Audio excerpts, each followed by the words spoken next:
Un souffle de vent balaie l'immensité de la steppe, soulevant une fine couche de poussière au pied des collines séculaires.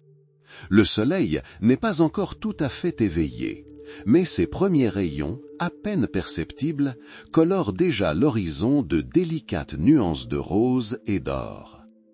Là où ciel et terre se rencontrent, là où les pierres anciennes conservent les échos des millénaires, se trouve une ville dont le nom est devenu synonyme de sainteté et de lutte éternelle. Jérusalem. Qu'est-ce qui nous vient à l'esprit lorsque nous prononçons ce mot? Peut-être l'écho des prières remontant aux profondeurs du temps, ou l'éclat de l'or au sommet des édifices majestueux qui semblent toucher le ciel lui-même. Ou peut-être le bruissement des robes des grands prêtres arpentant les rues pavées, où chaque pierre rappelle le passage des prophètes et des rois. Cette ville est plus qu'un simple point sur une carte. C'est le cœur du monde, vibrant d'une histoire éternelle, un lieu où le céleste rejoint le terrestre et où les mythes prennent chair. Imaginez un matin où l'air est encore frais et pur, empli du parfum des herbes et de la mer au loin. La lumière se répand lentement sur la vallée, révélant dans l'ombre les silhouettes des collines et les contours des murs qui, pendant des siècles, ont servi non seulement de protection, mais aussi de symbole. Cette aube est plus que le simple passage du jour à la nuit. C'est l'aube d'une ère nouvelle, le prélude à des événements marquants qui changeront à jamais le cours de l'histoire. Jérusalem au zénith de sa gloire. Plus qu'une cité majestueuse, c'est un foyer de force, de foi et de puissance. Ici, sous un soleil radieux, les destinées des nations s'entremêlent, de grands projets naissent et la volonté divine s'accomplit. L'air est empli de l'attente de quelque chose de grandiose, de quelque chose qui transcende l'ordinaire. C'est une époque où les rêves de grandeur prennent forme et où la foi devient un fondement inébranlable. Pensez à toutes les générations qui ont vécu, aimé, souffert et espéré sur ces terres. Comment leurs aspirations, leurs prières, leurs combats ont fusionné pour former une histoire unique, tissée de douleur et de joie, d'échecs et de renaissance. Jérusalem est une chronique vivante de l'âme humaine, gravée dans la pierre et dans la mémoire. Dans cette lumière matinale, alors que les ombres s'étendent encore et que les bruits de la ville commencent à peine à s'éveiller, nous sommes au seuil d'un grand récit. Le récit d'une ville devenue un rêve, d'un peuple dont la foi s'est forgée dans les épreuves, et d'une époque où le monde était au seuil des miracles. C'est une histoire qui a commencé à l'aube, avec la première lueur d'espoir illuminant les collines millénaires de Terre Sainte. Et cette aube, lumineuse et prometteuse, a marqué le début du voyage que nous commençons à explorer aujourd'hui. La lumière se répand lentement sur la vallée, révélant les silhouettes des collines et les contours des murs qui, pendant des siècles, ont servi non seulement de protection, mais aussi de symbole. Cette aube est bien plus que la simple alternance du jour et de la nuit. C'est l'aube d'une ère nouvelle, le prélude à des événements capitaux qui changeront à jamais le cours de l'histoire. Jérusalem au zénith de sa gloire. Plus qu'une cité majestueuse, c'est un foyer de force, de foi et de puissance. Ici, sous un soleil radieux, les destinées des nations s'entremêlent, de grands projets naissent et la volonté divine s'accomplit.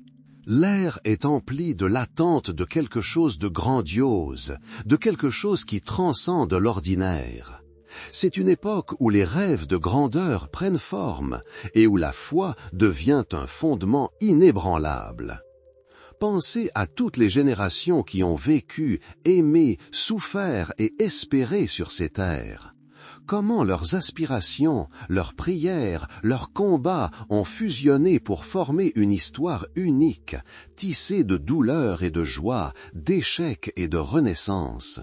Jérusalem est une chronique vivante de l'âme humaine, gravée dans la pierre et dans la mémoire. Dans cette lumière matinale, alors que les ombres s'étendent encore et que les bruits de la ville commencent à peine à s'éveiller, nous sommes au seuil d'un grand récit. Le récit d'une ville devenue un rêve, d'un peuple dont la foi s'est forgée dans les épreuves, et d'une époque où le monde était au seuil des miracles. C'est une histoire qui a commencé à l'aube, avec la première lueur d'espoir illuminant les collines millénaires de Terre Sainte. Et cette aube, lumineuse et prometteuse, a marqué le début du voyage que nous commençons à explorer aujourd'hui. La terre, autrefois divisée entre tribus, vibre désormais comme un cœur unique. Ce cœur, c'est Jérusalem, dont le roi Salomon a fixé le rythme. Son nom à lui seul résonne comme une promesse de paix et de prospérité. Il hérite du royaume non pas après de longues batailles, mais grâce au choix judicieux de son père, le roi David. Entre ses mains repose non seulement le sceptre, mais aussi le poids de la responsabilité envers son peuple, son bien-être spirituel et matériel. Les premiers pas de Salomon sur le trône ne sont pas marqués par le tonnerre des armes, mais par le murmure d'une prière. Il demande à Dieu non pas la richesse ou le pouvoir sur ses ennemis, mais la sagesse. La sagesse pour juger son peuple, pour discerner le bien du mal. Et cette requête, si humble et si profonde, marque le début de son âge d'or. Le ciel semble s'incliner, exaucant ce désir sincère de servir. Et ainsi, comme par magie, Jérusalem se transforme. Les mains des bâtisseurs, guidés par le génie et l'inspiration, œuvrent sans relâche. Il ne s'agit pas simplement de construire des remparts ou des palais. Il s'agit de créer une demeure pour la présence divine. Le plus grand projet est le temple. Un temple qui deviendra non seulement le centre de la vie religieuse, mais aussi un symbole d'unité, un sanctuaire vers lequel se tournera le regard de tous les croyants. Pierre venu de montagnes lointaines, bois expédié du Liban, or plus brillant que le soleil, tout s'assemble pour former une structure majestueuse. Chaque élément, chaque détail est porteur de sens, affiné par des siècles de tradition et une nouvelle vision prophétique. C'est un lieu où le céleste est destiné à toucher le terrestre, où les prières seront entendues et où les rituels prendront une nouvelle dimension. L'architecture du temple est stupéfiante. De hautes colonnes montent la garde à l'entrée. À l'intérieur, luxe et austérité règnent. L'or et les pierres précieuses scintillant à la lumière des lampes à huile. Mais le plus important n'est pas sa beauté extérieure, mais sa fonction. Il abrite l'arche d'alliance, la relique sacrée qui renferme les tables des commandements. C'est le lieu où Dieu a promis de demeurer parmi son peuple. Lorsque l'arche d'alliance fut introduite dans le Saint des Saints, l'air sembla gelé. La foule venue pour la dédicace observa un silence respectueux. Les rayons du soleil, filant à travers des fenêtres spécialement conçues, illuminaient les couvertures dorées, emplissant l'espace d'une lumière surnaturelle. Le son des trompettes se mêlait aux voix de milliers de personnes louant Dieu. Ce fut un moment où la foi prit forme, où l'invisible devint tangible. Mais l'âge d'or de Salomon ne se résume pas à la construction. C'est un essor culturel, de sagesse et de commerce. Des caravanes arrivent de contrées lointaines, apportant des produits exotiques, ivoire, or, épices. Jérusalem devient le centre du monde, une destination pour les marchands, les sages et les ambassadeurs. Le trésor royal est abondant et le peuple vit dans la prospérité. Salomon écrit ses livres remplis de réflexions sur la vie, le sens de la vie et l'âme humaine. Sa sagesse devient légendaire. Même la reine de Saba vient le mettre à l'épreuve et constater par elle-même la grandeur de son royaume et de son intelligence. Elle y voit non seulement la richesse, mais aussi l'ordre, la justice et la profondeur spirituelle qui imprègnent tous les aspects de la vie. Durant cette période, le peuple d'Israël atteignit une unité sans précédent. Les 12 tribus, autrefois désunies, étaient désormais réunies sous un même roi et une même foi. Le temple devint leur foyer commun, leur centre spirituel. Les prières qui y étaient offertes formaient un fil conducteur, reliant le passé, le présent et l'avenir. Cependant, derrière la façade étincelante de l'âge d'or, les germes des épreuves futures se cachaient. Même au jour de plus grande prospérité, la sagesse de Salomon avertissait. Tout est vanité. Il voyait combien la richesse pouvait facilement corrompre et le pouvoir aveugler. Son cœur, autrefois empli de dévotion, finit par chercher du réconfort auprès de nombreuses épouses étrangères. Et leur influence, leurs idoles, commença à pénétrer le cœur même d'Israël, menaçant la pureté de la foi. C'est sur cette ligne ténue que Salomon a marché. Il a bâti le temple, mais n'a pas pu le protéger complètement des ténèbres. Il a rassemblé le peuple, mais n'a pas pu le protéger de la tentation. Sa sagesse, comme sa richesse, se sont révélées moins qu'un bouclier absolu. Et bien que son règne soit considéré comme d'or, il a déjà posé les bases de divisions et de chagrins à venir. Mais tant que le soleil brille et que les murs du temple brillent encore, le peuple vit. Espérant que cet âge d'or perdurera, que la paix et la prospérité accordées par Dieu ne s'effaceront jamais. Ils croient en la sagesse de leur roi, à l'imprenabilité de leurs murs, à la sainteté de leur temple. Et cette lumière de la foi, vive et puissante, illumine le chemin à suivre, promettant grandeur et gloire. Le vent, charriant le parfum de l'encens du temple, emplit les rues de Jérusalem. Il murmure la gloire, la sagesse et la présence divine. C'est une époque où l'histoire semblait figée dans sa marche triomphale, où le peuple se sentait élu, béni au sommet du monde. La grandeur de Salomon et de ses œuvres incarnait leur force et leur foi, posant des fondations qui, semblait-il, tiendraient à jamais. Un changement d'air approche, tel un souffle de vent traversant la steppe, portant avec lui le murmure du changement. En Terre Sainte, sous le dôme doré du temple de Jérusalem, le peuple d'Israël retrouve l'unité. Les 12 tribus, autrefois disparates, forment désormais un seul tissu, tissé d'une foi et d'un destin commun. Le chemin vers le pouvoir royal et l'indépendance fut long, jalonné de labeurs et de sacrifices, mais aujourd'hui, sous une direction avisée, il mène à la prospérité.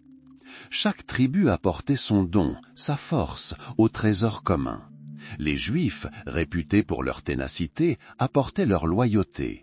La tribu d'Éphraïm, leur sagesse et leur savoir-faire. La tribu de Benjamin, leur prouesse militaire. Ils formaient une seule famille, une seule forteresse, défendant leur terre et leur Dieu. Jérusalem, cœur de cette nation unie, vibrait de vie. Ses rues résonnant des voix des marchands, des rires des enfants et des prières des fidèles. C'était une époque où l'histoire semblait figée avant la tempête, où chaque pas en avant était empreint de confiance. L'image d'un peuple unique, uni sous le sceptre d'un roi unique, devint un symbole de leur force. Ils se voyaient comme les enfants d'Abraham, appelés à la grandeur, un peuple destiné à marquer les âges. Le vent soufflant des sommets transportait les parfums d'absinthe et de romarin, se mêlant à l'arôme de l'encens du temple, créant l'esprit unique de la terre. Les pas des voyageurs se dirigeant vers le sanctuaire résonnaient sur les pavés. Leurs visages étaient illuminés par la douce lumière se reflétant sur les murs blancs des maisons. Chaque famille, chaque foyer contribuait à cette cause commune. Les artisans perfectionnaient leurs compétences, les agriculteurs récoltaient d'abondantes récoltes, et les guerriers montaient la garde aux frontières, prêts à défendre leur foyer contre toute menace. Une unité d'intention se lisait dans chaque regard, dans chaque mot. Un sentiment d'indépendance, tel une gorgée d'eau pure après un long voyage, emplissait leur cœur. Il ne s'agissait pas seulement de liberté politique, mais aussi de liberté de suivre leurs propres lois et leur propre foi. Jérusalem devint non seulement la capitale, mais aussi un centre spirituel, un aimant qui attirait tous les fils d'Israël. Ces murs, érigés au prix d'un travail acharné, devinrent le symbole de leur force et de leur ténacité. Mais même au jour de plus grands triomphes, le souvenir des pérégrinations passées demeurait vif. Il rappelait le prix payé pour l'unité et l'indépendance acquises. Ce savoir donnait une valeur particulière à chaque jour vécu, à chaque instant de paix. L'héritage de nos pères, leur combat et leur foi devenaient un fil invisible reliant le passé au présent, le présent à l'avenir. Le souffle du vent, charriant la poussière des routes et le parfum des jardins fleuris, murmurait un grand destin. À cet instant, lorsque les 12 tribus formèrent un seul peuple, lorsque le pouvoir royal s'affirma, l'avenir semblait sans nuage. Les habitants de Jérusalem, debout au pied du temple, pressentaient la proximité du divin. Cette lumière, émanant du sanctuaire, illuminait le chemin, promettant grandeur et gloire. Le temps s'écoula tel un fleuve, emportant jours et années. Mais le souvenir de cette période, celui de la solidarité et de l'unité, demeura à jamais gravé. Il devint le fondement des accomplissements futurs, une source de force dans les moments difficiles. L'image d'un peuple uni, uni par sa foi et sa terre, s'inscrivit au cœur de l'histoire, monument inébranlable de sa quête de liberté. Chaque aube sur Jérusalem apportait une nouvelle promesse, un souffle de vie nouveau. Les rues de la ville résonnaient des sons d'un monde qui s'éveillait. Les voix des gens vacants à leurs occupations se mêlaient aux chants des oiseaux. Les marchés résonnaient du brouhaha des marchands proposant leurs marchandises. C'était un monde bâti sur un fondement solide de foi et d'unité. Un monde où chacun se sentait partie prenante de quelque chose de plus grand. Des commerçants venus de contrées lointaines apportaient leurs marchandises exotiques, enrichissant la culture et la vie de la ville. Les artisans perfectionnaient leur savoir-faire, créant des chefs-d'œuvre qui raviraient la postérité. Les enfants jouaient dans les cours, leur rire résonnant dans les ruelles étroites, emplissant l'air de joie. C'était l'image d'une prospérité absolue, celle d'un peuple qui avait trouvé sa place au soleil. Mais même en cet âge d'or, les germes des épreuves à venir étaient déjà semés. La sagesse de Salomon, si grande fut-elle, ne pouvait prévoir tous les coups du sort. Et malgré l'unité du peuple et la puissance royale, la fragilité de la nature humaine demeurait toujours une source de fractures potentielles. Le vent qui portait aujourd'hui l'encens pourrait un jour aussi porter des cendres. Le sentiment de stabilité qu'ils éprouvaient était comparable à la surface calme d'un lac avant une tempête soudaine. Personne ne savait que cette période de prospérité, ce chemin vers le pouvoir royal et l'indépendance, n'était qu'une étape d'une histoire plus vaste, pleine de hauts et de bas. Mais tandis que le soleil brillait sur Jérusalem, le peuple vivait dans l'espoir, puisant sa force dans son unité et sa foi. Chaque jour qui passait, Jérusalem grandissait et se développait, devenant un phare pour la nation entière. Ses murs, comme une étreinte, protégeaient ses habitants. Son temple, tel un chœur, battait au rythme de la prière commune. Et lorsque les 12 tribus se sentirent un seul peuple, elles y virent le reflet du plan de Dieu.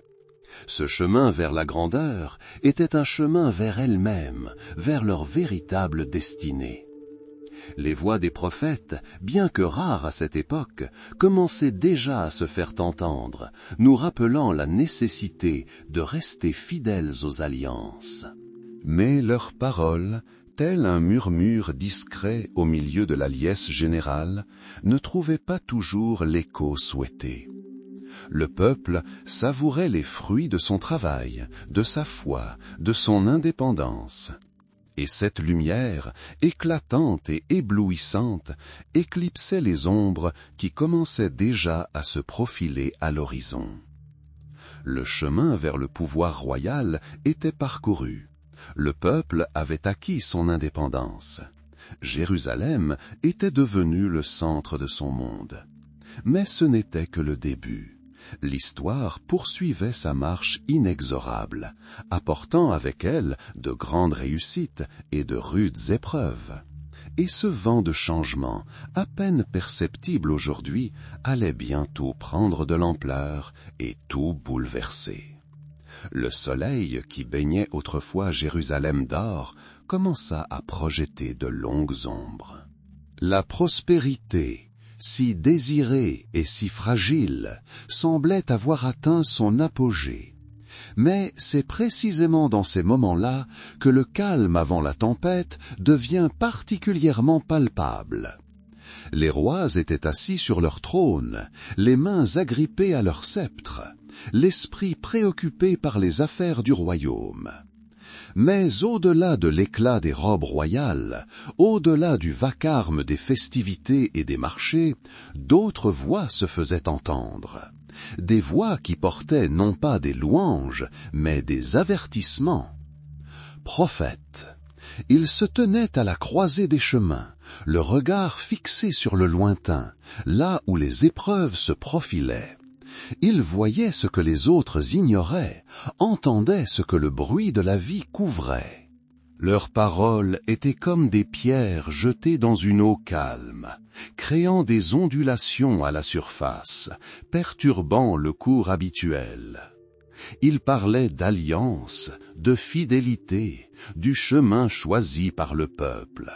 Mais ce chemin, en fin de compte, n'était ni droit ni facile. Il se souvenait d'une époque où le peuple n'était qu'un troupeau mené à travers le désert, où chaque décision était une question de survie et chaque prière une demande de protection.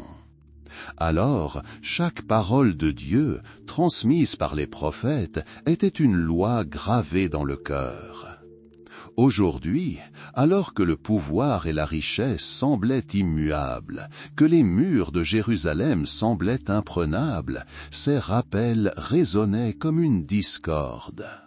Un prophète, les yeux emplis de tristesse, s'écria au roi, « Ta main tient la couronne, mais tes pensées sont loin du peuple. Tu bâtis des palais, mais tu oublies ceux qui bâtissent tes maisons. Où est la justice promise ?» Un autre, debout parmi la foule, s'exclama, « Tu es rassasié et tu as oublié la faim. Tu as trouvé la paix et tu as oublié la peur. Mais Dieu voit le cœur, et il ne sera pas satisfait si vos cœurs sont remplis d'orgueil et non d'humilité. » Leurs paroles, tantôt dures, tantôt tristes, ne trouvaient pas toujours d'écoute. Les rois, entourés de courtisans qui leur murmuraient des paroles douces, préféraient écouter ce qui leur plaisait. Le peuple, absorbé par ses préoccupations quotidiennes, ses joies et ses peines, n'était pas toujours prêt à s'arrêter pour écouter les voix porteuses de doute. Mais les prophètes n'ont pas abandonné. Ils ont vu comment un peuple, autrefois uni dans son désir de liberté, a commencé à se fragmenter. Ils ont vu comment la foi, qui avait été leur soutien, a été remplacée par des rituels dénudés de sens véritable. Ils ont vu comment la cupidité et le désir de pouvoir ont éclipsé les valeurs qui avaient fait leur force. « Regardez autour de vous » criait-il avec insistance. « Vos mains, qui tenaient des armes pour vous défendre, cherchent maintenant ce qui appartient aux autres. Vos cœurs, qui battent à l'unisson de Dieu, recherchent maintenant les biens terrestres. Vous avez oublié qui vous êtes, vous avez oublié d'où vous venez. » Ces voix du doute, ces appels à la repentance étaient comme le tintement discret mais insistant d'une cloche. Elles annonçaient un désastre imminent, annonçant que même le royaume le plus fort pourrait s'effondrer si ses fondations s'avéraient fragiles. Elles évoquaient que la véritable force ne se trouve pas dans l'or ou les armées, mais dans la fidélité aux alliances et la pureté du cœur. Certains écoutaient. De petits groupes de personnes, le regard empreint de la même tristesse que les prophètes, se mirent à méditer. Ils voyaient le monde autour d'eux changer, leurs fondements familiers vaciller. Ils sentaient s'effilocher les fils invisibles qui les reliaient à Dieu. Mais la plupart restèrent sourds. Ils vivaient l'instant présent, savourant les fruits de leur travail, leur indépendance. Ils croyaient que leur royaume, bâti sur des fondations si solides, ne pouvait s'effondrer. Ils avaient confiance en leur force et en leur droiture. C'est à cette époque où les voix du doute se faisaient de plus en plus fortes et où les appels au repentir restaient sans réponse que l'histoire préparait son prochain tournant, le plus dramatique. C'était une époque où les nations semblaient au sommet, mais ignoraient l'abîme qui s'ouvrait à leurs pieds. Une époque où les rois régnaient, mais n'entendaient pas la voix de la vérité. Une époque où les prophètes parlaient, mais leurs paroles se perdaient dans le vacarme de la vanité mondaine. Et ce fut le début de la fin d'une ère qui semblait éternelle. Un changement d'air approche, tel un souffle de vent à travers la steppe, apportant avec lui les échos des changements à venir. Le royaume de Salomon, autrefois uni et fort, commença à ressentir un tremblement souterrain. La terre, apparemment inébranlable, se mit à craquer sous les pieds de ceux qui vivaient dans son étreinte. Et ce n'étaient pas des fissures visibles à l'œil nu, mais plutôt des ruptures subtiles, à peine perceptibles, dans la trame même de l'existence, dans l'unité du peuple. Les 12 tribus, autrefois unies sous la bannière d'un seul roi, commencèrent à sentir leur chemin diverger, les liens qui les unissaient s'amincissant. Jérusalem, le cœur du pays, battait toujours puissamment, mais ses pulsations résonnaient désormais de notes inquiétantes. La gloire de Salomon, qui avait élevé le royaume jusqu'aux cieux, ne suffisait plus à l'empêcher de s'effondrer. L'or qui ornait les temples et la sagesse qui régnait dans leurs salles ne pouvaient apaiser la discorde grandissante. La division, telle une ombre glissant sur le sol, commença à s'abattre sur le pays. Au début, ce n'était qu'un soupçon, un murmure dans les couloirs du pouvoir, un mécontentement dans des provinces lointaines. Mais ce murmure gagna peu à peu en intensité, se transformant en un grondement impossible à ignorer. Le royaume, autrefois modèle d'unité, était désormais prêt à se diviser. De même qu'une maison délabrée s'effondre avec le temps, ses fondations n'étant plus aussi solides, l'État commença à succomber à la pression interne. 80 ans après la mort de Salomon, vers 931 avant Jésus-C, ce schisme fatal eut lieu. Le fils de Salomon, Roboam, gouverna avec fermeté, mais sa dureté et son intransigeance furent l'étincelle qui alluma la mèche qui couvait depuis longtemps. Lorsqu'il refusa d'écouter les supplications du peuple, lorsqu'il répondit à leurs supplications par un avertissement sévère, l'écho de ses paroles résonna dans tout le pays comme le tonnerre. 10 tribus, le cœur rempli de ressentiment et de déception, se détournèrent de Jérusalem, de la maison royale de David. Elles partirent, ne laissant que 2 tribus, Juda et Benjamin, pour soutenir Jérusalem. Ainsi naquit le royaume du sud, Juda, et au nord, sous le règne de Jéroboam, fils de Nébat, le royaume du nord, Israël. Cette division fut plus qu'un simple événement politique. C'était une rupture au plus profond du peuple. La perte d'unité entraîna non seulement une division territoriale, mais aussi spirituelle. Le royaume du Nord, isolé de Jérusalem, lieu de culte central, commença à chercher de nouvelles voies.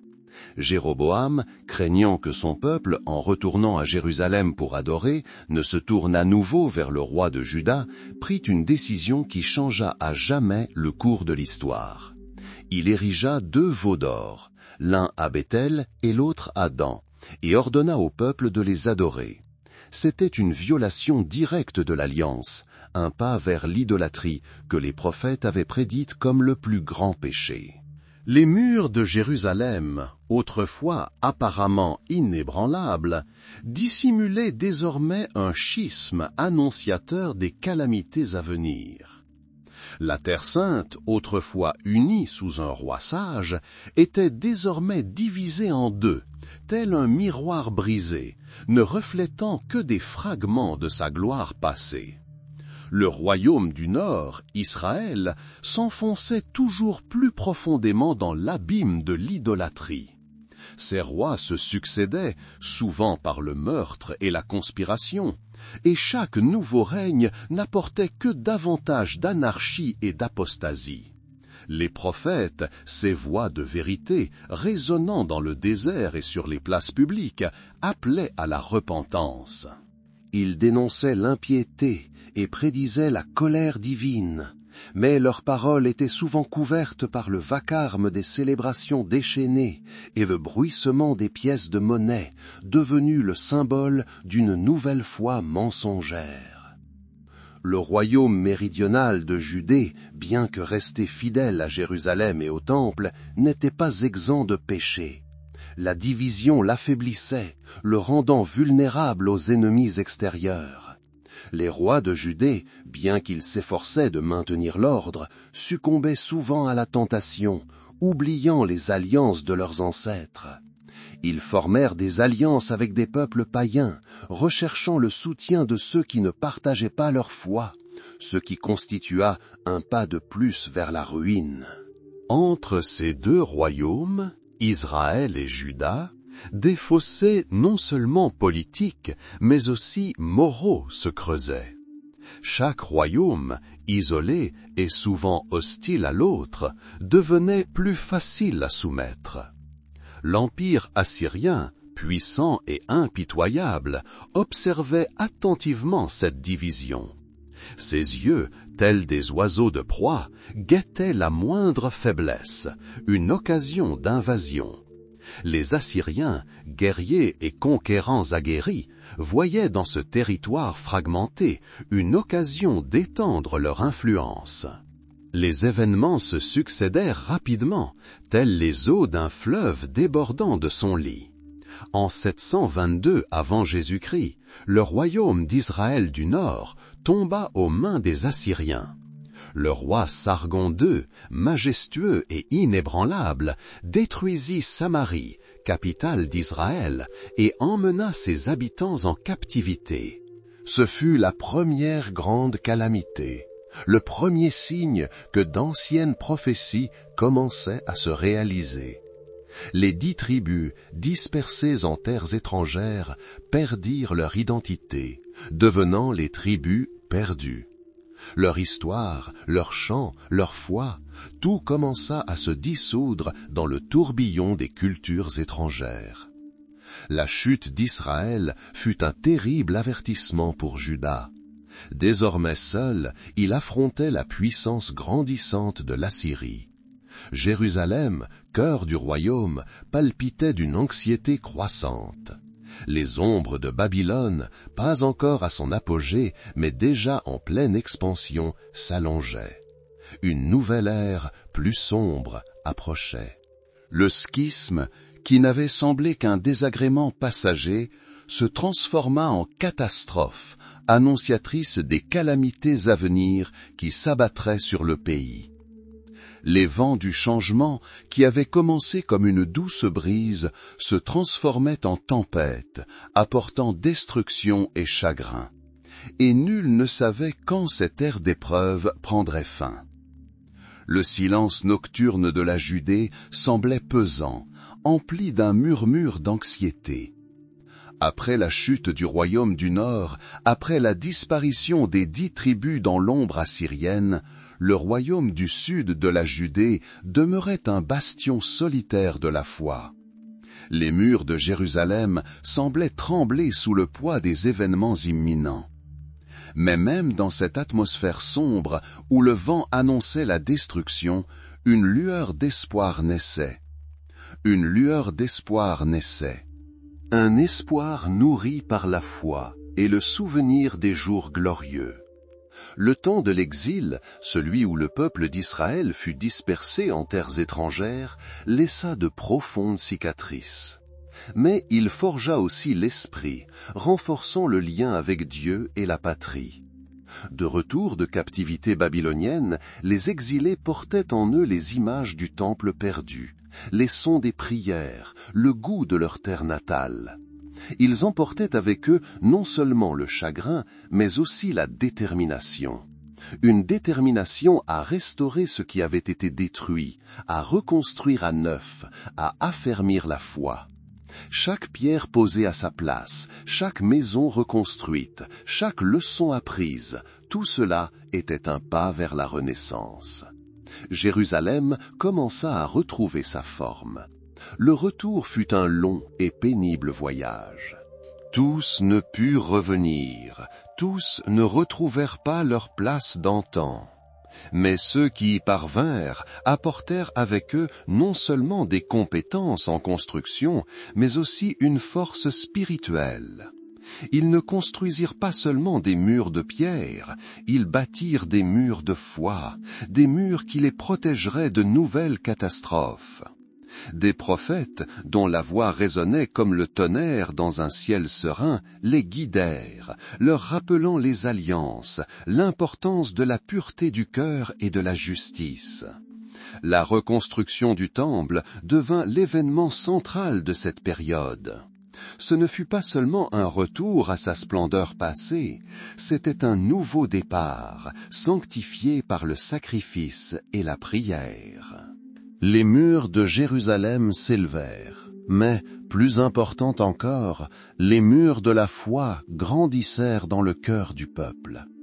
Ils apprirent à apprécier la paix, l'unité, leur lien avec Dieu. Après de longues années de dispersion, d'humiliation et de perte, le peuple retrouvait son identité. C'était une époque où l'espoir, tel un tendre germe, perçait les cendres, promettant une aube nouvelle. Chaque jour apportait non seulement du travail, mais aussi un sentiment d'accomplissement. Chaque aube sur la ville reconstruite leur rappelait que même après la nuit la plus sombre, la lumière arrive. Et cette lumière était imprégnée de foi, qui devint leur ancre dans la mer agitée de l'histoire. Le vent qui apportait autrefois la nouvelle de la destruction semblait désormais murmurer des paroles de réconfort et de promesses. Il se tenait au seuil d'une ère nouvelle, ancrée dans le passé, mais tournée vers l'avenir avec une foi renouvelée. Le temps s'écoulait comme l'eau d'une source ancienne, lavant les pierres de l'histoire. Après de longues années d'errance, après les ombres de la captivité et l'amertume de la perte, le peuple retrouvait son souffle sur la terre de ses ancêtres. Les murs reconstruits de Jérusalem accueillaient leurs enfants comme une étreinte. Le temple, cœur de la ville, dressait de nouveau ses voûtes vers le ciel, emplissant l'air de chants et de prières. C'était une époque où l'espoir, fragile mais tenace, prenait racine dans les cœurs. Chaque aube sur la ville sainte était une promesse, un murmure discret de l'avenir. Le vent, apportant le parfum des épices des bazars de l'Est et la fraîcheur des sommets, annonçait aussi des changements qui se préparaient au loin. Le peuple vivait, travaillait et croyait. Mais cette foi, cette stabilité retrouvée, couvrait bien plus qu'une simple restauration du passé. C'était une attente qui dura des siècles, imprégnant chaque ligne des Écritures sacrées, chaque souffle des prophètes. C'était l'attente de celui qui changerait le cours du temps, qui apporterait la lumière à un monde noyé dans les ténèbres. Jérusalem, telle une sentinelle, se tenait au seuil d'une ère nouvelle, ses pierres préservant la mémoire des siècles passés et les âmes de ses habitants emplies d'une prémonition de l'avenir. Au milieu de l'agitation quotidienne, des cris de la place du marché et du vacarme des artisans, des voix résonnaient, parlant du Messie, de loin de Dieu, dont la venue marquerait un nouveau chapitre de l'histoire humaine. Ces paroles, telles des graines tombées sur le sol fertile de la foi, germèrent dans les cœurs, nourrissant l'espoir de la délivrance, de la justice, de la paix promise depuis longtemps. Jérusalem, ville qui avait connu tant de rois et tant de destructions, assistait alors à un réveil silencieux mais puissant. Les murs de la ville, construits avec tant d'amour et de persévérance, semblait non seulement une défense contre les ennemis extérieurs, mais aussi un symbole de préparation intérieure, une volonté d'accepter l'avenir. Les gens scrutaient les étoiles pour y trouver des signes, écoutaient le bruissement des feuilles pour obtenir des réponses.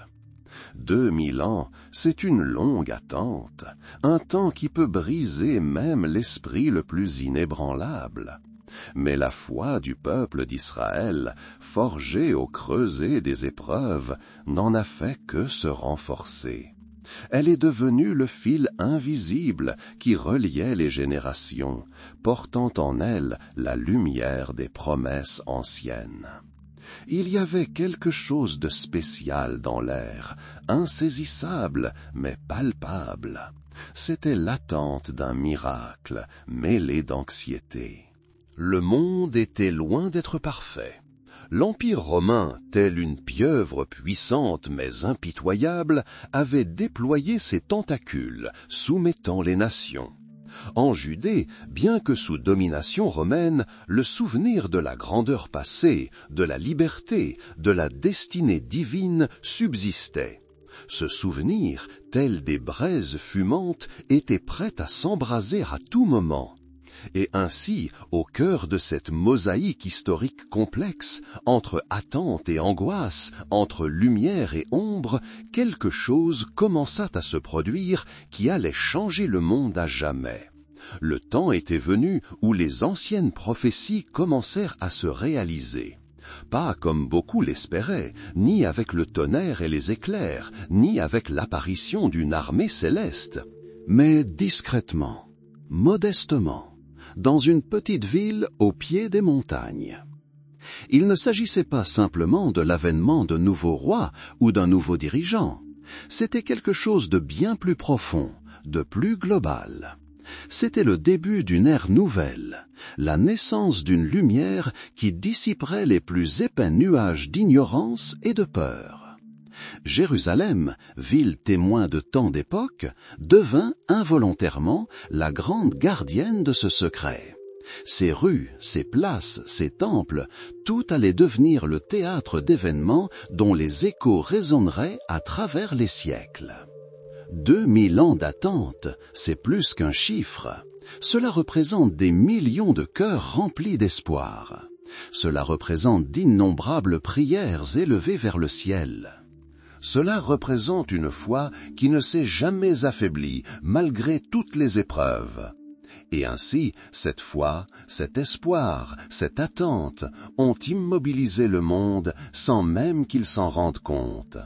Tout était prêt. La lumière était au seuil. La venue du Messie ne fut pas un événement instantané, visible d'un seul coup d'œil. Ce fut un déploiement progressif, tel le lever du soleil qui, d'abord, colore l'horizon de couleurs délicates, puis inonde le monde de sa lumière dorée.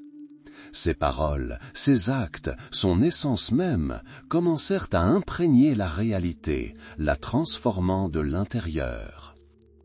À Jérusalem, où l'air était chargé du parfum de l'encens et du sel des larmes éternelles, on commença à parler de miracles, d'aveugles recouvrant la vue, de boiteux marchant, de morts ressuscités. Ces histoires, d'abord murmurées de bouche en oreille, se répandirent comme une traînée de poudre, allumant de nouvelles étincelles de foi. Le Messie n'est pas venu avec une épée, mais avec l'amour, non avec de l'or, mais avec la vérité. Il a apporté un message non pas de conquête, mais du royaume des cieux, qui réside en chacun de nous. Il a parlé de pardon, de miséricorde, d'amour du prochain, voire de l'ennemi. Ces paroles étaient révolutionnaires pour un monde habitué à la violence et à la vengeance. Son enseignement, tel une source pure, commença à inonder les âmes, les purifiant des souillures du péché et de l'ignorance. Il ne détruisait pas la loi, mais l'accomplissait, lui insufflant un sens nouveau. Il démontra que la véritable justice ne réside pas dans l'observance de rituels extérieurs, mais dans la pureté du cœur et l'accomplissement de la volonté de Dieu. Jérusalem, autrefois centre de la vie religieuse, vit ce nouvel enseignement se répandre au-delà de ses frontières. Ses disciples, simples pêcheurs et collecteurs d'impôts, devinrent les porteurs de ce nouveau message. Ils parcoururent les routes, apportant la lumière de la vérité jusque dans les recoins les plus sombres de la terre. Ce fut plus qu'un simple mouvement religieux, c'était la naissance d'une ère nouvelle, une ère de grâce et de rédemption. Le Messie, en venant dans le monde, abattit les murs qui divisaient les peuples, les murs entre les nations, entre les classes sociales, entre les pécheurs et les justes. Il a montré que tous les hommes sont égaux devant Dieu et que chacun peut trouver le salut par la foi en lui. Le temps de l'attente était révolu, le temps de l'action avait commencé, le temps où la lumière du Messie commençait à dissiper les ténèbres, où l'amour triomphait de la haine, où l'espoir remplaçait le désespoir. Et tout commença ici, en Terre Sainte, dans la ville qui vit naître cette grande naissance. L'ère nouvelle apportée par le Messie fut plus qu'un simple changement de saison.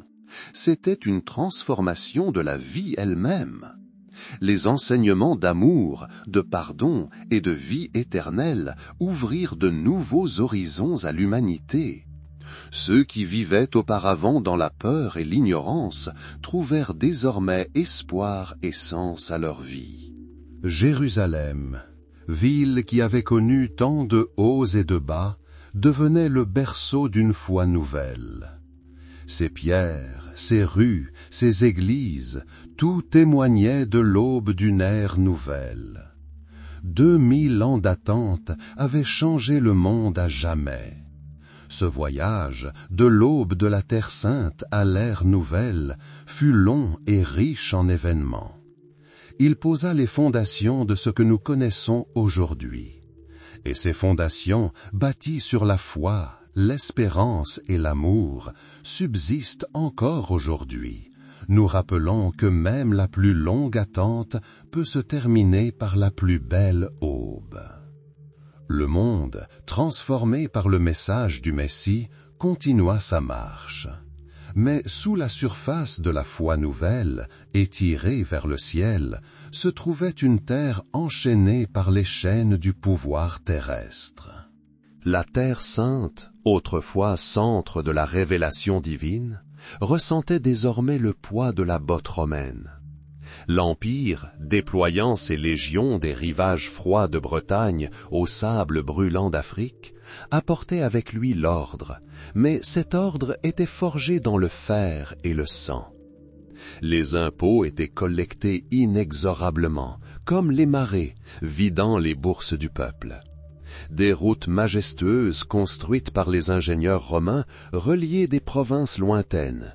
Mais ces mêmes routes amenaient aussi des soldats prêts à écraser toute désobéissance. Jérusalem, ville dont l'histoire était écrite dans l'or de la foi et le sang des prophètes, était désormais sous domination étrangère. Le mont du Temple, lieu où l'on croyait résider la gloire de Dieu, était gardé par des cohortes romaines. L'air était chargé d'un parfum d'encens et de prière, mais aussi d'une subtile odeur de peur venue de Rome. La vie continuait comme d'habitude, dans des bazars animés, dans des synagogues silencieuses, sous un soleil qui rayonnait autant sur les conquérants que sur les vaincus. Mais sous cette apparente stabilité, quelque chose d'autre se tramait. Le cœur de beaucoup gardait le souvenir d'une époque où leurs ancêtres avaient forgé leur propre destin. Souvenir de Salomon, de David, de l'époque de l'indépendance, où la voix du peuple résonnait librement, sans être étouffée par le son des trompettes des légions. Ce n'était pas seulement du mécontentement. C'était une blessure silencieuse, mais profonde, infligée à chaque génération par une dépendance humiliante. Les Romains apportèrent leurs lois, leurs coutumes, leurs religions, qui, bien que non imposées directement, leur semblaient étrangères. Des murmures de mécontentement commencèrent à se répandre comme le vent qui soulève la poussière dans le désert. En Galilée, où le Messie avait autrefois dréché, le mécontentement était particulièrement vif parmi les pêcheurs et les agriculteurs. En Judée, parmi les classes les plus conservatrices et religieuses, un sentiment de profanation des choses sacrées grandissait. Même loin de l'agitation de Jérusalem, dans les petits villages, les gens se souvenaient des promesses antiques de liberté, d'un royaume qui ne viendrait pas de ce monde, mais qui leur accorderait la dignité. Ces pensées, ces sentiments couvaient comme des étincelles dans l'herbe sèche. Personne ne parlait ouvertement de rébellion, pas encore. Mais dans le regard des vieillards, dans la méfiance des jeunes, dans les murmures qui s'éteignaient au passage d'une patrouille romaine, la tension était palpable. L'Empire était puissant, sa machine militaire semblait invincible. Les légions, en armure, l'épée prête, représentaient une force redoutable. Mais cette force était superficielle. La force cachée au fond du cœur se révèle souvent bien plus résistante. Durant cette période, alors que la Judée était sous domination romaine, une coexistence difficile s'ensuivit. L'administration romaine, représentée par ses gouverneurs, s'efforçait de maintenir l'ordre, de collecter les impôts et d'assurer la loyauté des habitants. Mais pour un peuple dont l'histoire était si étroitement liée à la providence divine, ce fut une période de défis permanents. Chaque jour leur rappelait qu'ils vivaient sur une terre qui avait été la leur, mais qui appartenait désormais à quelqu'un d'autre. Cependant, malgré l'oppression de l'Empire, la vie ne s'arrêta pas. Les graines de la nouvelle foi apportée par le Messie continuèrent de germer. Les enseignements d'amour, de miséricorde et du royaume de Dieu, qui n'est pas de ce monde, résonnèrent dans le cœur de beaucoup. Et cette élévation spirituelle, cette liberté intérieure acquise par la foi, devinrent pour certains une source de force, leur permettant de résister à la tyrannie extérieure. Les gens apprirent à distinguer le terrestre du céleste, le temporel de l'éternel. Mais la réalité sur terre demeurait dure. Le poids de la domination romaine se faisait sentir aux quatre coins de la province. Les légionnaires, dont les sandales laissaient des traces sur les routes poussiéreuses, rappelaient constamment la puissance étrangère. Les routes commerciales contrôlées par Rome rapportaient des revenus à l'Empire, mais pesaient sur la population locale. Les impôts prélevés pour soutenir le vaste appareil romain semblaient exorbitants.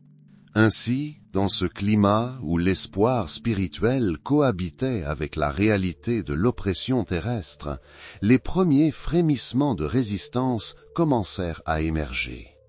Il ne s'agissait pas d'armées de grande envergure, ni de soulèvements organisés, mais plutôt de manifestations isolées, d'expressions spontanées de mécontentement. Peut-être s'agissait-il d'une dispute avec un collecteur d'impôts romain qui dégénéra en bagarre. Peut-être s'agissait-il d'une désobéissance ouverte provoquée par une décision injuste d'un gouverneur. Ces escarmouches mineures, tels les premiers éclairs avant l'orage, annonçaient la tempête à venir. Dans le cœur de beaucoup, le rêve de liberté brillait. Le rêve du jour où la Judée serait à nouveau libre, où le peuple juif pourrait vivre selon ses propres lois, sous son propre roi. Ce rêve, nourri par l'histoire et la foi, était l'étincelle qui pouvait allumer la flamme. Et si Rome semblait une forteresse imprenable, même les murs les plus solides peuvent s'effondrer lorsqu'on les attaque avec suffisamment de force et de persévérance. Le temps passa, et la tension grandit. Chaque nouvel édit romain, chaque nouvel acte d'arbitraire du gouverneur, tel une goutte tombant dans un vase plein, rapprochait le moment où la coupe de la patience déborderait. Les peuples dont les ancêtres avaient été témoins de la grandeur du temple de Salomon étaient désormais contraints de voir défiler dans leurs rues les soldats d'une armée étrangère. C'était plus qu'une simple domination politique.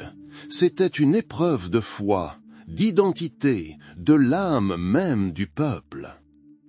C'est durant cette période où le poids de l'Empire se faisait le plus cruellement sentir et où l'espoir d'un royaume naissant subsistait, que commença le long et douloureux chemin vers un conflit ouvert. Des étincelles de rébellion, encore faibles et dispersées, commencèrent à vaciller, préfigurant les jours où les murmures discrets du mécontentement se transformeraient en un tonitruant cri. Le monde s'immobilisa, ignorant encore qu'un nouveau chapitre tragique de l'histoire s'ouvrait devant lui. L'attention, tel un fil invisible, planait sur la Judée. L'air était lourd d'anxiété, aussi pesant que la chaleur estivale, mêlée à l'odeur de poussière et de peur.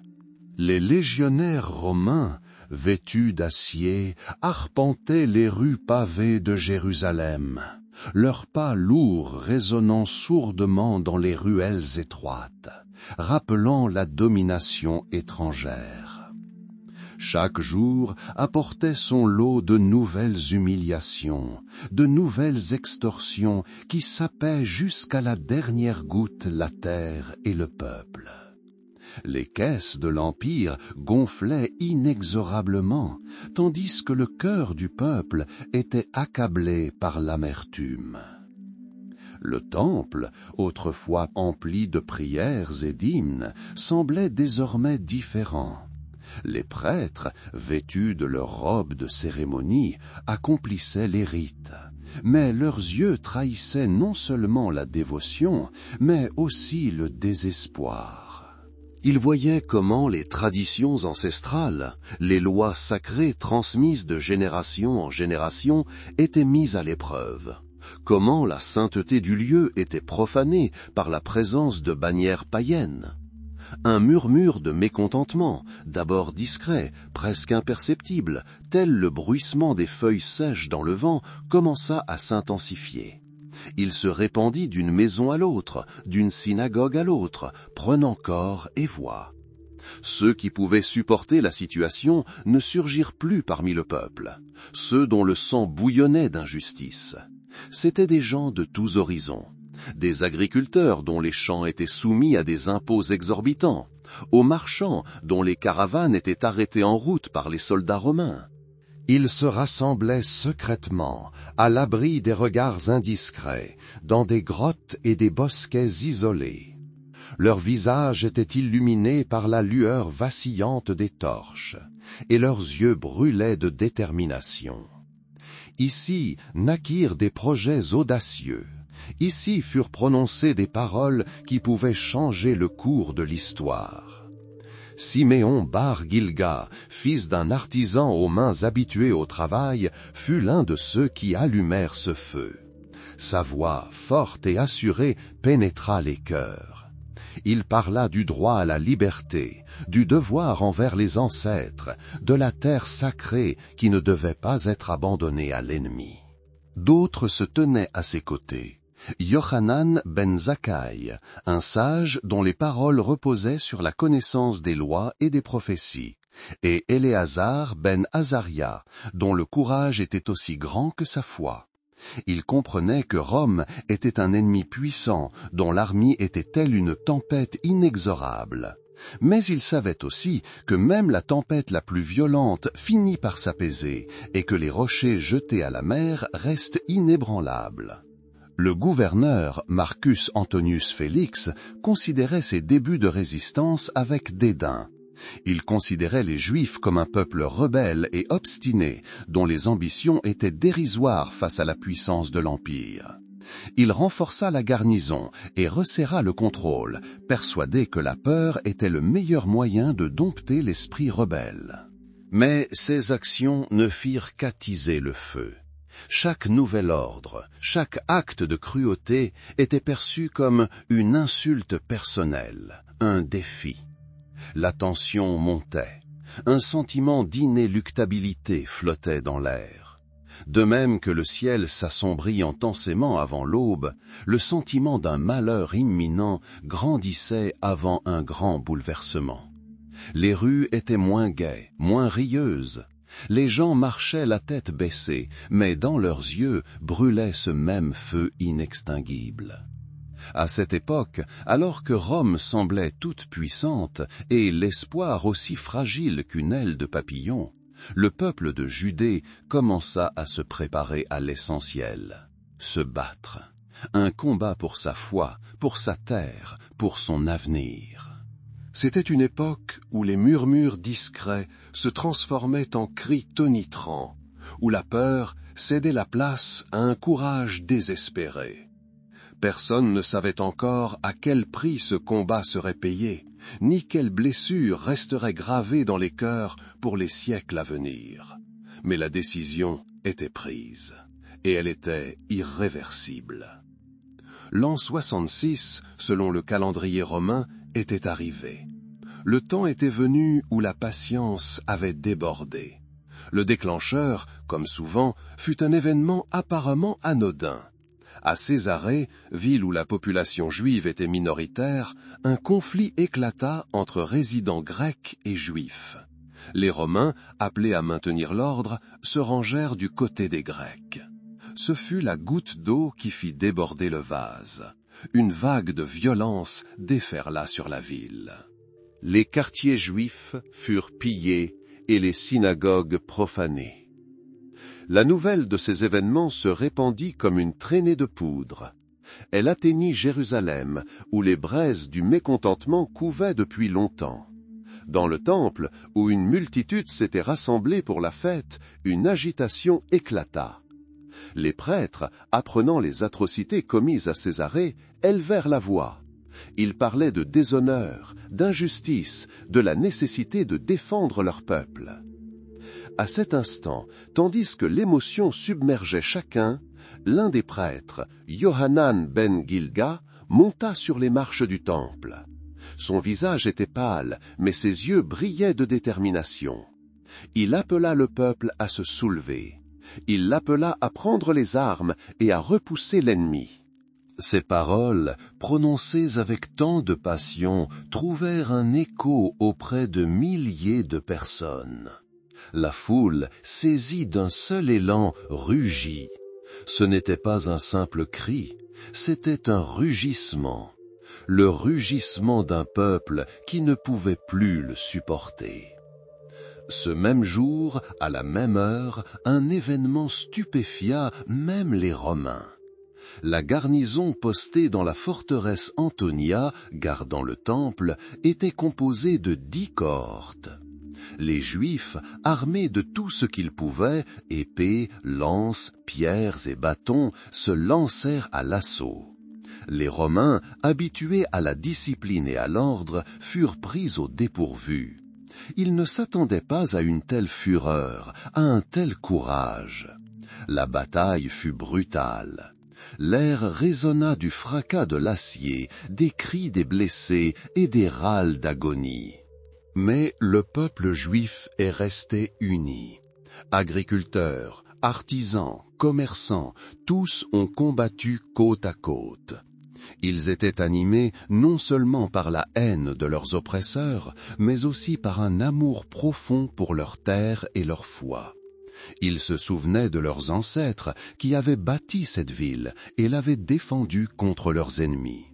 Cet esprit, ce souvenir, leur donnait de la force. Quelques jours plus tard, après une bataille acharnée et sanglante, la garnison romaine fut contrainte de battre en retraite. Le fort Antomia tomba. Ce fut la première grande victoire des rebelles. La nouvelle se répandit dans toute la Judée comme un vent semant des graines. Des révoltes éclatèrent partout. Les villes sous domination romaine se révoltèrent. À Joppé, Massada et dans d'autres forteresses, les Juifs écrasèrent les garnisons romaines et expulsèrent leurs gouverneurs. Rome, choquée par cette rébellion soudaine et puissante, réagit immédiatement. L'empereur Néron, conscient de l'ampleur de la menace, envoya l'une de ses meilleures armées en Judée, sous le commandement du général expérimenté Vespasien. Il fut bientôt rejoint par son fils Titus. Ils arrivèrent avec l'ordre de réprimer la rébellion à tout prix. Une période était arrivée où le silence était trompeur. Il masquait le rugissement de la bataille qui approchait. Ceux qui avaient défié l'Empire savaient que de terribles épreuves les attendaient. Mais ils savaient aussi qu'il n'y avait pas de retour en arrière. Ils avaient fait leur choix. Un choix qui déterminerait leur destin et celui de tout le peuple juif. Le courage né du désespoir devint leur arme la plus puissante. Et ce courage, aussi tragique fût-il, restera à jamais gravé dans l'histoire. Vespasien, arrivé en Judée, lança une offensive méthodique. Son armée, aguerrie au combat, agissait avec une précision froide et calculée. Il ne recherchait pas de victoire rapide, préférant une progression lente mais régulière, soumettant progressivement villes et forteresses. Les rebelles, dépourvus de commandement centralisé et d'armées régulières, tentèrent de résister, mais les chances étaient trop inégales. Les villes tombèrent les unes après les autres. La Galilée, région riche et densément peuplée, fut la première à tomber. Vespasien, usant de sa supériorité, assiégea les villes, détruisit leurs fortifications et extermina la population. Par chaque répression, par chaque village incendié, par chaque sang versé, les Romains cherchèrent à semer la peur et à briser la volonté de résistance. Mais le peuple juif, même dans les circonstances les plus difficiles, ne perdit pas espoir. Dans les villes assiégées, des gens épuisés par la faim et les privations continuèrent à se battre. Ils ne voyaient pas cela simplement comme une guerre d'indépendance, mais aussi comme un combat pour leur foi, pour leur droit à vivre selon leurs propres lois. Les prophètes, dont la voix avait résonné même au temps des rois, semblaient revivre dans le cœur du peuple. Leurs paroles de foi, de courage, de rédemption à venir, revigorait l'esprit de ceux qui se trouvaient au bord du désespoir. Cependant, la réalité était cruelle. La machine militaire romaine était implacable. Elle écrasait la résistance comme un boulet. Vespasien, démontrant son efficacité, parvint à prendre le contrôle de la majeure partie du pays en peu de temps. Seul subsistait Jérusalem, le cœur de la Judée, la dernière citadelle d'espoir. La tension régnait dans la ville. La famine et la maladie commençaient à faire des ravages. Malgré cela, les habitants de Jérusalem se préparaient à la défense. Ils savaient que la puissance de l'Empire romain allait s'abattre sur eux. Mais ils savaient aussi que cette ville était plus qu'une simple forteresse. C'était un lieu sacré, symbole de leur peuple et de leur foi. L'an 69 arriva. Vespasien, ayant appris la mort de Néron et le déclenchement de la guerre civile à Rome, fut contraint de laisser le commandement à son fils Titus. Titus, jeune et ambitieux, désireux d'achever son œuvre et de gagner la gloire, rassembla une armée considérable, composée de 4 légions, et marcha sur Jérusalem. La ville était encerclée. Les Romains avaient commencé un siège qui allait devenir l'un des plus longs et des plus sanglants de l'histoire. L'air au-dessus de Jérusalem était empli d'un pressentiment. Les rues, autrefois grouillantes de vie, étaient désormais désertes. Seules des ombres filaient sur les murs, reflétant la peur et l'incertitude. Les habitants, enfermés chez eux, priaient, espérant un miracle. Ils savaient qu'une épreuve les attendait, peut-être la plus terrible de leur histoire. Ils avaient défié un puissant empire, et maintenant ils allaient connaître le véritable prix d'une telle insolence. L'air au-dessus de Jérusalem s'épaissit, devenant dense, tel un linceul invisible. Chaque souffle semblait présager un irréversible destin. Les légions romaines, telles de l'acier vif, encerclaient la ville. Leurs rangs ordonnés, leurs boucliers polis comme un miroir, reflétaient le soleil clairsemé, projetant des lueurs sur les pierres fissurées des anciens remparts. Titus, un jeune commandant dont le nom était déjà murmuré dans toute la capitale, se tenait sur une colline, scrutant le cœur de la résistance. Son regard trahissait l'impatience, une soif de gloire, mais aussi peut-être une ombre de compréhension de ce qui allait arriver. Le siège avait commencé. Les premières pierres, lancées des catapultes, fendirent l'air avec un sifflement menaçant. Elles heurtèrent les murs, provoquant des bruits sourds qui résonnèrent dans les ruelles. Jérusalem, autrefois radieuse, respirait désormais l'anxiété. À l'intérieur, derrière les épais murs, la faim avait déjà entamé sa danse sinistre. La nourriture était devenue un luxe, l'eau une denrée précieuse.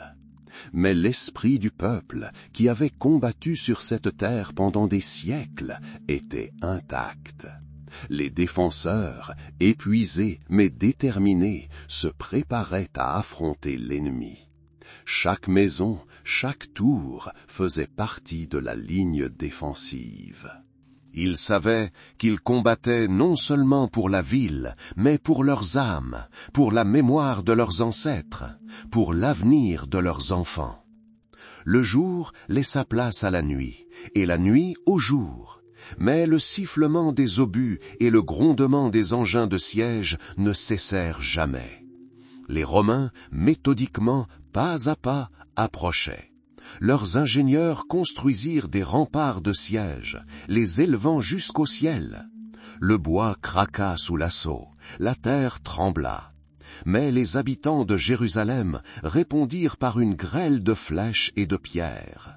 Les murs, témoins de tant de siècles, témoignaient désormais d'une lutte acharnée.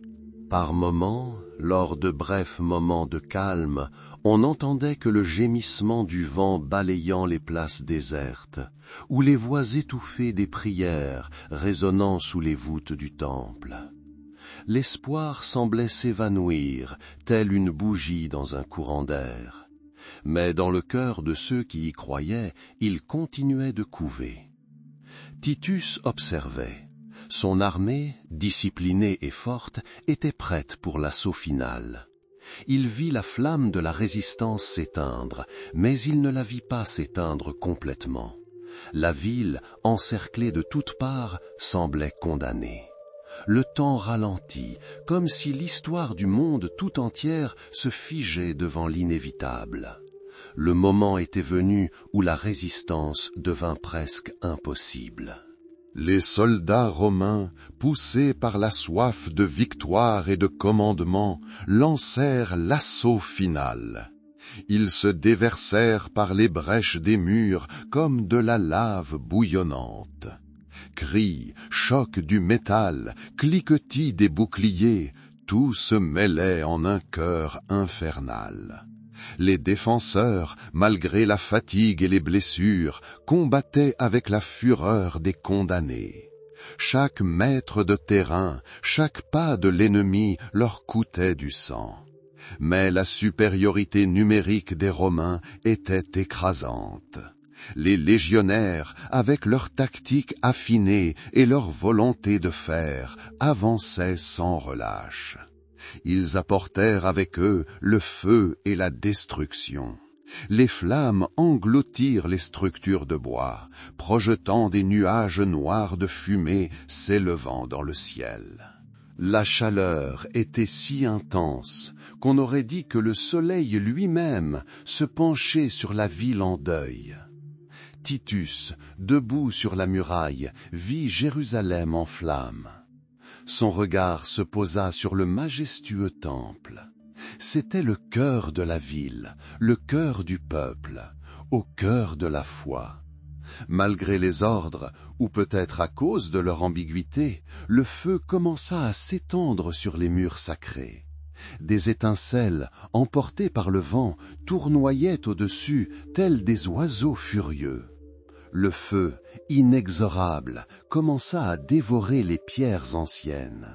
Les ornements dorés du temple fondirent, des flots de métal en fusion ruisselèrent sur la façade. La fumée aveuglait les yeux, l'odeur du brûlé pénétrait l'âme. La majestueuse structure, debout depuis des siècles, était désormais réduite à l'état de ruine fumante. Des flammes, telle une épée de feu, fendait le ciel, ne laissant derrière elle que cendres et chagrins. Mur après mur, tour après tour, la ville s'effondrait. Les soldats romains, dévastés par la bataille, mais triomphants, marchaient dans les rues naguère animées. Chaque pas de leurs lourdes bottes résonnait comme le glas d'une époque révolue. L'espoir qui avait vacillé dans le cœur des habitants brûlait dans cette flamme. La grande Jérusalem, centre de la vie spirituelle, symbole d'unité, était en ruine. Ses murs, témoins de tant d'événements, étaient désormais marqués par l'épée et brûlés par le feu. Le vent balayait les ruines, murmurant des histoires de grandeur passée et d'une fin terrible. Le silence qui suivit la bataille était assourdissant. C'était le silence de la désolation, un silence où seule la douleur résonnait. Titus, regardant les cendres, réalisa peut-être que cette victoire avait été trop chère. La destruction du temple, le site sacré, était plus qu'un simple succès militaire. C'était la destruction d'un symbole, la fin d'une époque. L'épée ardente brandie par la puissance romaine avait tranché non seulement la chair de la cité, mais aussi la trame du temps. Le monde antique, avec sa foi et son espérance, ses rois et ses prophètes, s'éteignait. Jérusalem, autrefois radieuse, n'était plus que l'ombre d'elle-même, un rappel de la force et de la fragilité des aspirations humaines. La fumée de l'incendie montait au ciel, tel le dernier souffle d'un monde agonisant. Une nouvelle ère s'ouvrait, une ère de cendre et d'exil, mais au cœur de ce deuil, un espoir discret mais inextinguible couvait déjà. Tout était perdu, et pourtant, en même temps, tout était encore possible. La ville était en ruine, mais son souvenir, sa grandeur et sa tragédie demeuraient à jamais gravés dans les cœurs. Ils étaient maintenant transpercés par l'épée et brûlés par le feu. Le vent balayant les ruines murmurait des histoires de gloire passée et d'une fin terrible. Le silence qui suivit la bataille était assourdissant. C'était le silence de la désolation, un silence où seule résonnait la douleur. Titus, regardant les cendres, réalisa peut-être que cette victoire avait coûté trop cher. La destruction du temple, site sacré, était plus qu'un simple succès militaire. C'était la destruction d'un symbole, la fin d'une époque. L'épée ardente brandie par la puissance romaine avait tranché non seulement la chair de la cité, mais aussi la trame du temps. Le monde antique, avec sa foi et son espérance, ses rois et ses prophètes, déclinait. Jérusalem, autrefois radieuse, n'était plus que l'ombre d'elle-même, un rappel de la force et de la fragilité des aspirations humaines. La fumée de l'incendie montait au ciel comme le dernier souffle d'un monde agonisant. Une nouvelle ère s'ouvrait, une ère de cendre et d'exil. Mais au cœur de ce deuil, un espoir discret mais inextinguible mûrissait déjà. Tout était perdu, et pourtant, en même temps, tout était encore possible. La ville était en ruine, mais son souvenir, sa grandeur et sa tragédie demeuraient à jamais gravés dans les cœurs. Ils étaient maintenant transpercés par l'épée et brûlés par le feu. Le vent, balayant les ruines, murmurait des histoires de gloire passée et d'une fin terrible. Le silence qui suivit la bataille était assourdissant. C'était le silence de la désolation, un silence où seule résonnait la douleur. Titus, regardant les cendres, réalisa peut-être que cette victoire avait coûté trop cher. La destruction du temple, site sacré, était plus qu'un simple succès militaire. C'était la destruction d'un symbole, la fin d'une époque. L'épée ardente brandie par la puissance romaine avait tranché non seulement la chair de la cité, mais aussi la trame du temps. Le monde antique, avec sa foi et son espérance, ses rois et ses prophètes, déclinait. Jérusalem, autrefois radieuse, n'était plus que l'ombre d'elle-même, un rappel de la force et de la fragilité des aspirations humaines. La fumée de l'incendie montait au ciel comme le dernier souffle d'un monde agonisant. Une nouvelle ère s'ouvrait, une ère de cendre et d'exil, mais au cœur de ce deuil, un espoir discret mais inextinguible mûrissait déjà. Tout était perdu, et pourtant, en même temps, tout était encore possible. La ville était en ruine, mais son souvenir, sa grandeur et sa tragédie demeuraient à jamais gravés dans les cœurs. Une fumée épaisse et âcre montait dans le ciel, tel le dernier souffle d'un monde agonisant. Elle enveloppait les vestiges de ce qui avait été autrefois la grande Jérusalem, brouillant les frontières entre la terre et le ciel. Le feu qui avait consumé les murs sacrés s'éteignit, ne laissant derrière lui que des restes calcinés et des cendres.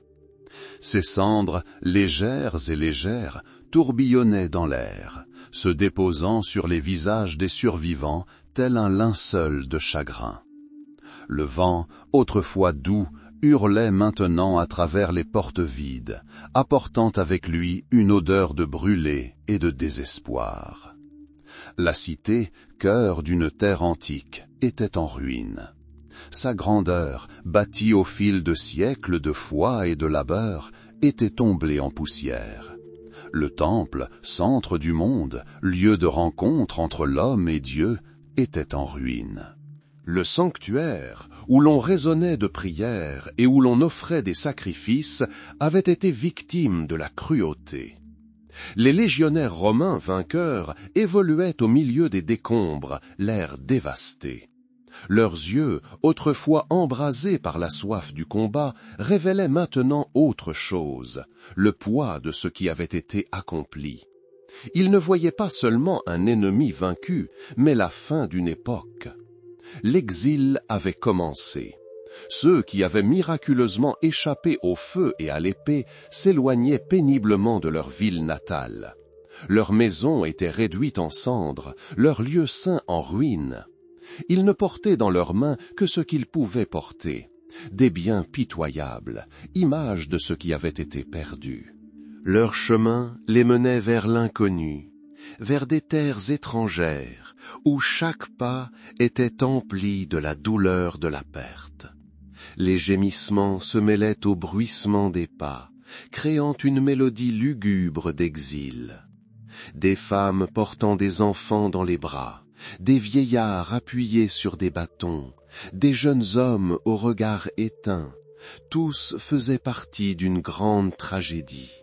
Chacun d'eux portait en son cœur l'image de Jérusalem, la ville qui était leur foyer, leur destinée. Cette image était désormais obscurcie par les cendres et le chagrin. Ils s'en allèrent, laissant derrière eux non seulement des pierres et des murs, mais aussi leur identité même, arrachée à ses racines. L'air était lourd, non seulement d'une odeur de brûlé, mais aussi de quelque chose d'insaisissable. Le poids des mots non prononcés, des espoirs déçus.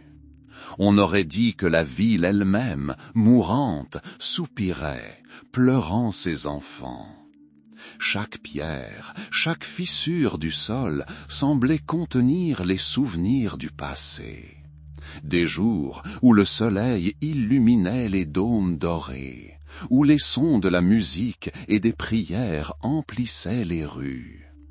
Maintenant, tout cela n'était plus qu'un écho lointain, enfoui sous les décombres. Mais même dans cette obscurité totale, dans cette dévastation universelle, quelque chose de nouveau naissait. Quelque chose que ni le feu ni l'épée ne pouvaient détruire.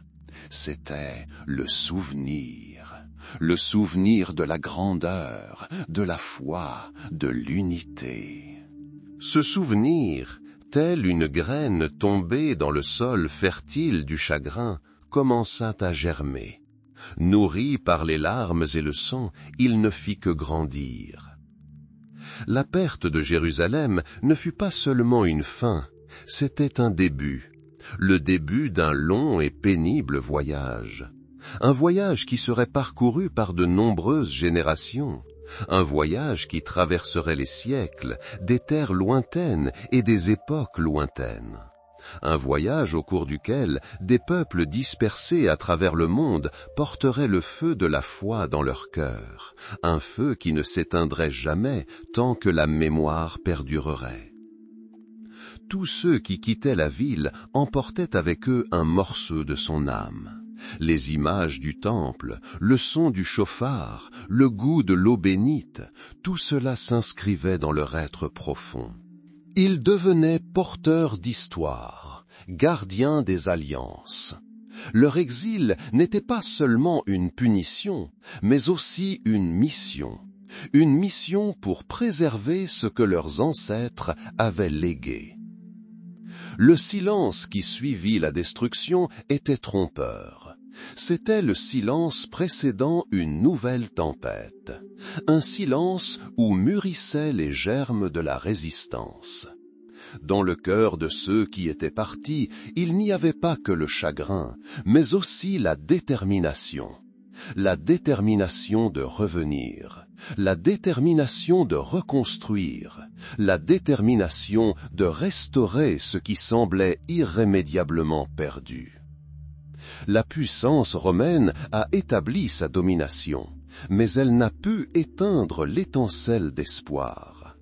Cette étincelle, alimentée par le souvenir du passé, brûlera dans le cœur des exilés.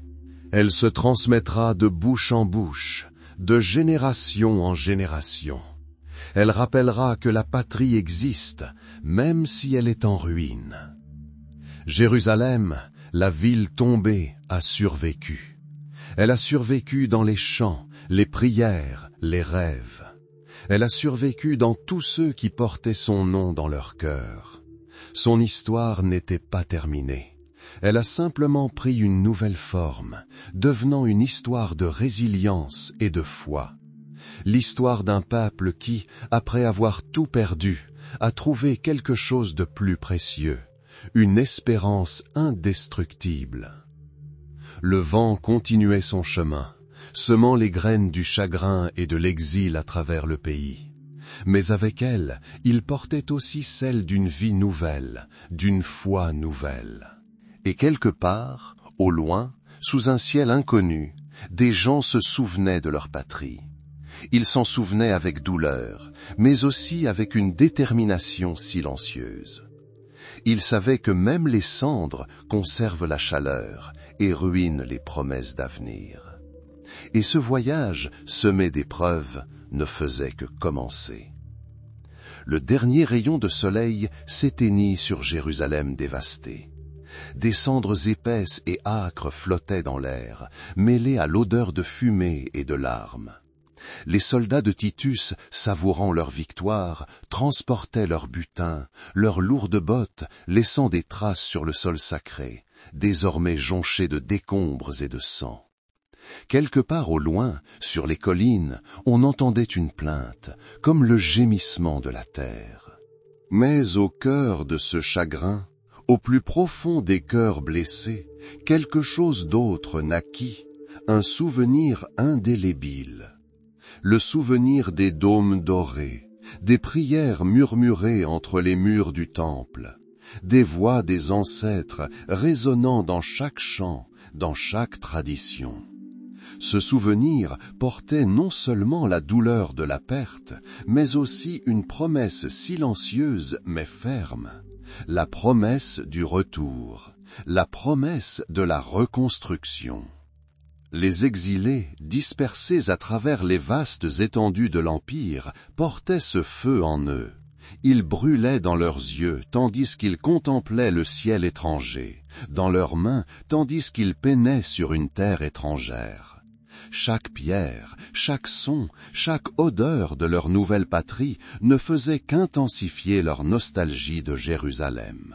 Dans leurs rêves, elle apparaissait dans toute sa splendeur passée, resplendissante, intacte, les appelant à revenir.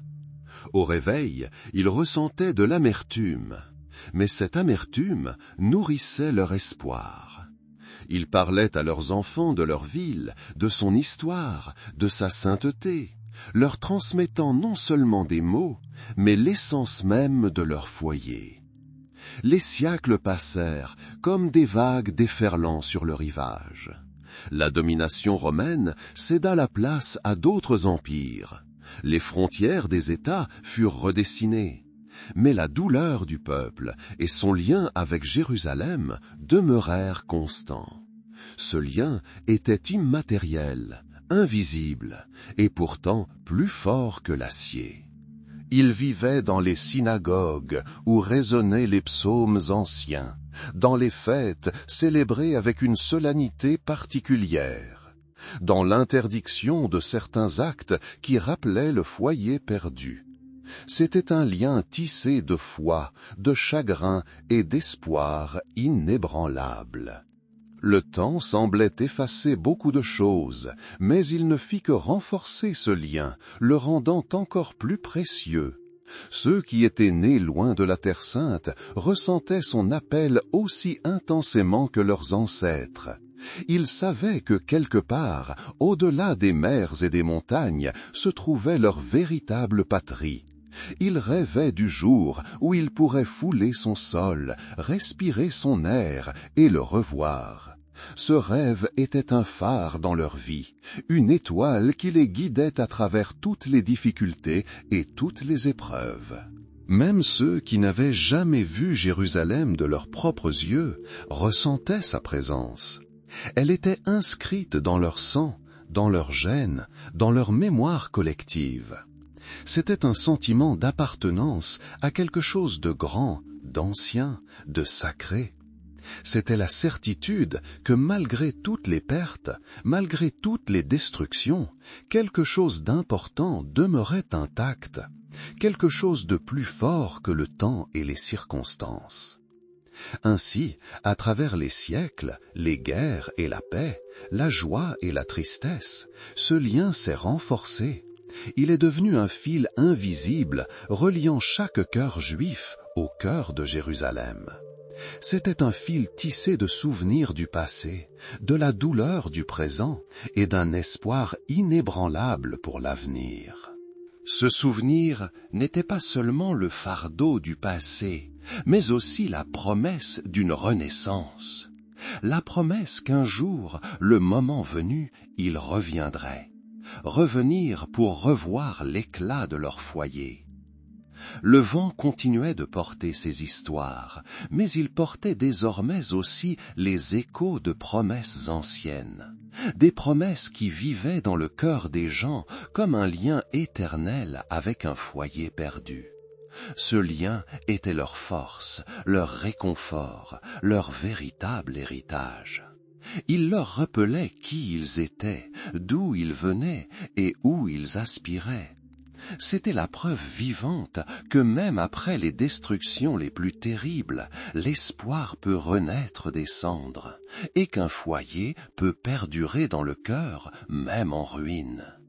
Et ce chemin, un chemin à travers les siècles, était le chemin du retour. Même dans les moments les plus sombres, quand tout semblait perdu, il n'oubliait pas, il se souvenait. Et dans ce souvenir, tel un ruisseau paisible, coulait une force vitale, une force qui leur permettait d'avancer, quoi qu'il arrive, une force qui portait en elle une promesse éternelle, la promesse qu'un jour, à l'aube, ils reverraient leur ville, leur Jérusalem, leur foyer perdu, mais toujours aimé. Ce lien était leur bouclier, leur foi, leur boussole. Il les guidait à travers toutes les épreuves, leur rappelant qu'ils n'étaient pas seuls, que leur histoire continuait, que leur foyer les attendait. Et cet espoir, pur et lumineux, brûlait dans leur cœur comme une flamme éternelle. Ils avançaient, portant cette lumière en eux, la lumière du souvenir, la lumière de l'espoir. Et quelque part, à l'horizon, se profilait l'image de la ville qui vivait dans leurs âmes. Une ville qui n'était pas seulement un lieu sur une carte, mais l'incarnation de leur identité, de leur foi, de leurs rêves. Cette image était leur étoile directrice, leur repère éternel. C'était la promesse du retour, la promesse d'un nouveau départ, la promesse que la maison, même perdue, ne s'oublie jamais. Elle vit dans chaque pas, dans chaque prière, dans chaque souffle. Et ce lien éternel, solide comme un roc, les a portés à travers le temps. À travers les siècles, malgré toutes les épreuves, ce lien est resté intact. Il s'est transmis de génération en génération, tel un précieux héritage. Chaque nouveau descendant, né loin de la Terre Sainte, ressentait cet appel, ce désir. Ils savaient que quelque part, sous le soleil d'un autre ciel, se trouvait leur véritable patrie. Et cette pensée, cet espoir, emplissait leur cœur de force. Une force qui leur permettait de persévérer, de ne pas se briser, de croire. de croire qu'un jour ils reviendraient, de revoir les murs de leur ville. Jérusalem, même en ruine, restait un symbole de résilience, symbole de foi, symbole d'un esprit inébranlable. Ce n'était pas seulement une ville, mais une légende vivante qui continuait de vivre dans les cœurs et les esprits. Une légende qui nourrissait l'espoir et leur donnait la force d'avancer. Le voyage fut long, mais il fut illuminé par la lumière du souvenir. Une lumière qui ne s'éteignit jamais. Une lumière qui les ramena à la maison. Le temps s'écoulait comme un fleuve, emportant les années, les siècles. Mais l'image de Jérusalem demeurait immuable dans leur cœur. Elle était gravée là, comme dans la pierre. Chaque pierre, chaque rue, chaque coin de rue contenait sa propre histoire. Et ces histoires, transmises oralement, devenaient partie intégrante d'eux. Elles étaient le fondement de leur identité, leur soutien dans ce monde en mutation. Et quelque part, au plus profond d'eux, brûlait toujours une étincelle d'espoir. L'espoir d'un retour, l'espoir d'une renaissance. Cette étincelle, alimentée par un lien éternel avec leur foyer perdu, les maintenait en éveil. C'était leur boussole intérieure, leur étoile directrice. Elle leur rappelait qui ils étaient et où ils devaient retourner. Et malgré le long et semé d'épreuves, ils avançaient. Ils avançaient, portant dans leur cœur l'image d'une ville qui était tout pour eux, leur foyer, leur foi, leur espoir. Et ce lien éternel et indestructible était leur plus grand trésor. C'était la promesse d'un avenir forgé dans le creuset du passé. Ainsi, tandis que les derniers échos des temps anciens s'estompent comme le murmure du vent dans une vallée, nous nous tenons au seuil de l'éternité. L'histoire de Jérusalem, ville dont le nom est gravé sur les tablettes du temps, est sans fin. Elle continue, vivante, dans chaque pierre, dans chaque prière, dans chaque souffle. Cette ville était et demeure non seulement un lieu sur une carte, mais le pouls de l'histoire, le cœur battant de l'humanité. De la grandeur de Salomon, dont les mains élevèrent le temple resplendissant au soleil, à la douleur de l'exil, lorsque le vent emporta les cendres, Jérusalem a été témoin et partie prenante de grands événements. Elle a vu naître des prophètes, entendu la voix des rois, senti le souffle des empires. Ces murs, détruits puis reconstruits, préservent le souvenir d'innombrables générations. Chaque ruelle, chaque cour recèle des histoires d'amour et de perte, de foi et de doute, de triomphe et de désespoir. Elles s'entremêlent, créant une tapisserie unique tissée de destin. Jérusalem est plus que pierre et bois, c'est le souffle de la foi qui monte vers les cieux, le murmure discret des prières portées par-dessus les collines. C'est le reflet des étoiles dans les puits antiques, l'écho des pas de ceux qui ont marché ici avant nous. La ville est devenue un symbole, un phare pour ceux qui cherchaient leur voie. Son histoire est une chronique de résilience, de volonté inébranlable et d'espoir éternel. Même dans les moments les plus sombres, lorsque les ténèbres semblaient infinies, l'étincelle de la foi ne s'est jamais éteinte. Elle brûlait dans les cœurs, telle une flamme inextinguible, illuminant le chemin à travers les siècles. Cette lumière, héritée des ancêtres, s'est transmise de génération en génération, rappelant qui ils étaient et leurs aspirations. Jérusalem est un héritage qui n'appartient à aucun peuple ni à aucune confession. Elle fait partie d'une mémoire humaine commune, un trésor d'expériences spirituelles. Son importance dépasse largement les frontières géographiques. Elle vit dans les histoires que les mères racontent à leurs enfants, dans les chants des pèlerins, dans les réflexions silencieuses de tous ceux qui touchent à son mystère ancestral. En la regardant, nous voyons non seulement le passé, mais aussi un reflet du présent et une prémonition de l'avenir. La ville, qui a résisté à tant de tempêtes, demeure debout, tel un chêne centenaire, dont les racines plongent profondément dans la terre et les branches s'élancent vers le ciel. Son histoire est un mouvement perpétuel, un flux temporel continu, où chaque instant a sa signification.